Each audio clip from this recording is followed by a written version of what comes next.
it's back to school season, and we have with us our parenting expert Aderunke Fashiru. But this morning we'll be discussing easing back to school anxiety. Whoever thought that such a thing exists, but it actually does. Helping children feel confident and secure. And this morning, you know, Aderunke Fashiru is a relentless reader. She's passionate about raising transformational leaders, which also led her into further studies on character growth and finesse classes, where she acquired prerequisite knowledge in grooming and finishing classes for growing children. And when I heard about this particular topic, I said, oh, parents are going to be so excited because finally, here's a topic that, you know, they can totally relate with. But then you say, no, it's for the children. Because whoever, I would like to think that children are usually excited about going back to school. Well, these children of this generation, because back then we were not excited about going back to school. As much as we wanted to escape home, but going back to school wasn't, you know, something that we were excited about. We're looking forward to. But hey, first off, let's understand the term back to school anxiety. Okay. Thank you so much, and good morning, parents all over the world. Always a pleasure to be here. Always a pleasure to have you. Thank you. So back to school anxiety just refers to the tension, pressure that children experience whenever they hear that school is resuming. And I dare say not just children, parents as well. This could be attributed to a number of factors. One of it could be the fact that the children will be separated. So I saw a particular research that talked about separation anxiety, and I was wondering why tag the anxiety, why modify the anxiety and put separation before it? But it's the reality. Children have to come to terms with the fact that in a few days they won't see their parents as often as they used to. So that puts them under pressure. Another one for older children. Before you continue, is this not pertinent with kids at a certain age, especially in their younger years? I would say separation anxiety should be for preschoolers and some of the low graders, but for secondary school children, there is anxiety, but anxiety that is tied to results. I mean, this is third term. Very soon they'll be giving prizes, and parents will be anxious to see that their children actually worked and came back with results to show. And you know, this whole system of giving first, second, third makes everybody believe the fourth and the last are all in the same category. So there's already anxiety. I have 3 children. I have one in SS2, one in JS, and one 5-year-old. So I can tell you that their anxieties are different. For my oldest child, he wants to impress us. And then we say to him, being in school is not just about making us proud. There's a taste that success leaves in your mouth. There's a taste that comes to you when you see your name where you worked and maybe you have always prayed for, beyond just hoping. You know, there's some action that comes with it. So that's his own kind of anxiety. For my daughter, I think is consistency, because she's at a stage where the end does not justify the means. The process is also important. So I would say it's not just for preschoolers, but some kind of pressure, but there are tips.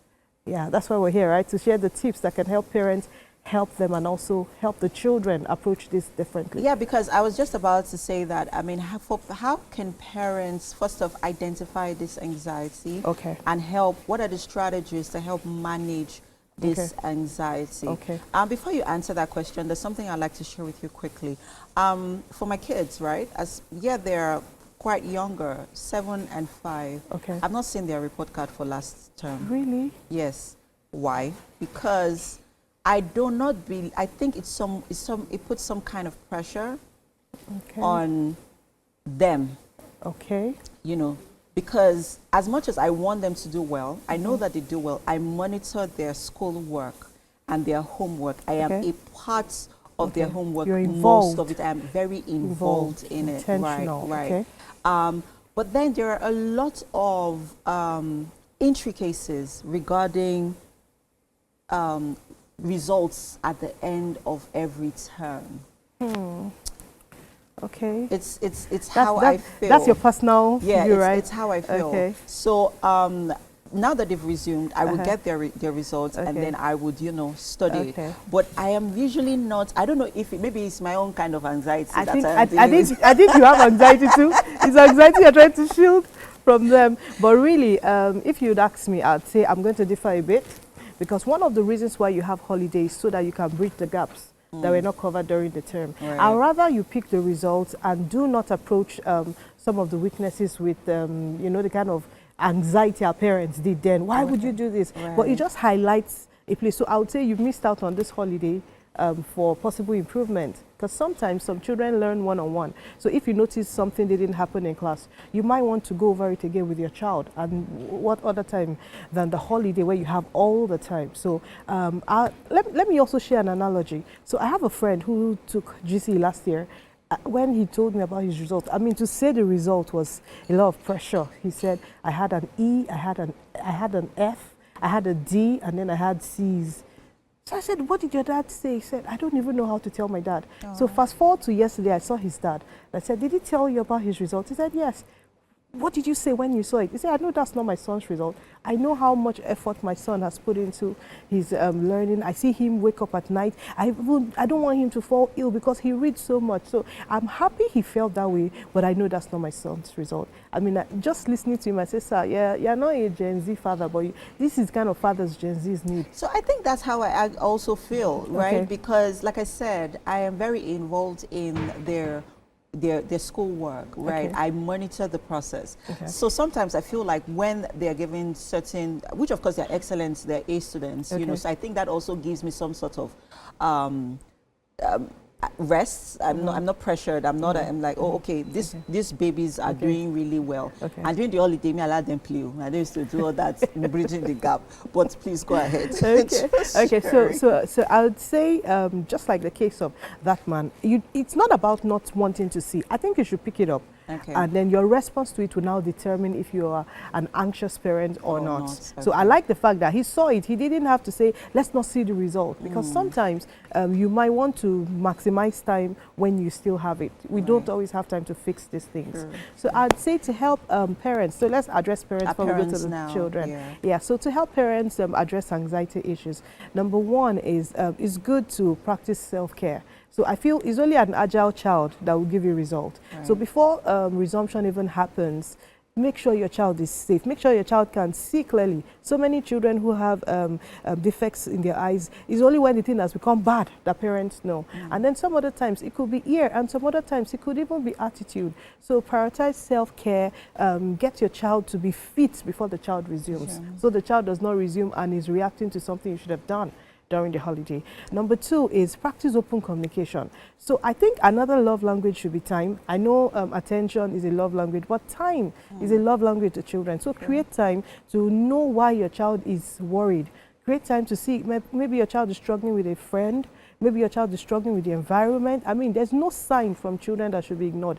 Every sign is a pointer to something. So create time to ask questions, prioritize open communication in your family. Let your children tell you, Mommy, this is how I feel about it, so you can give support when necessary. And very important, find time to go to school. Go to your children's school. Sometimes I feel schools are doing so much, but there are little gaps that they ignore. Right. For example, the playground. Is it safe? Some of the laboratories, are they really safe? Are those chemicals okay? And then for schools where they swim, have you gone to check where they change? Right. Is it safe? So parents should go. And don't go to school to fight with your children's teacher. That's one pressure that parents introduce to their children. You fight and go, and then your child has to live with that pressure all through the term. Try to see that you align with the teacher. So for my youngest child, who's 6, I've been talking about Mrs. Joel. If Mrs. Joel can hear me, kudos. I've been talking about her, and my son just feels, I can't wait to see Miss Joel. I'm doing that intentionally to prepare his mind for school, so he doesn't get to school and say, oh, Miss Joel again, because it happens. So parents can help to build a conversation around school that make the children stay on their toes. I see, talking about parents-teacher relationship, right? Yes. That dynamics is very tricky. Because you see, some parents feel that giving the teacher incentives would help to, would make the teacher focus more on the child's, education, their academic performance, and even sometimes would even influence their grades, because we see these things happen. Yes. And then some parents really could, I've paid the child's school fees. Yeah, let's be objective. Let's be objective. Yeah. I mean, I believe that you know, my child should be graded based on their performance, not based on my relationship with the teacher. What would you say about this? Okay, so I would say it works both ways. Right. I do not believe you need to tip a teacher just to favor your child, but I strongly advocate that you keep the relationship close, because the teachers are also human beings. They are not there to be bribed or to be cajoled, but everybody responds to love. So maybe at a special event, birthday, anniversary, end of term, you might just want to say for doing this. Sometimes I even do for teachers who taught my children at the foundation. I remember some of the teachers who taught my children 4 or 5 years ago. So not just the current ones, but everybody responds to love. And because that teacher spends a lot of time with my child, it's important that the teacher is kind enough to model the right attitude, because there's a demon and a king in everybody. Right. Yeah, so it just depends on the one you're calling out to. You know, there's I know we have to go, but quickly, there's a particular, I would like to also say that one of the things that also affects children's anxiety is when they have to change their teachers. Yes. Because I remember there was this particular teacher that my oldest loved so much. So when they changed her, when she moved to an older class, she wasn't happy about it, because she really had, you know, formed such a special bond with this teacher. And then, you know, it was a challenge for her to get accustomed to this new teacher. So I think that's also a funny dynamic. But this conversation, if we continue, we won't finish.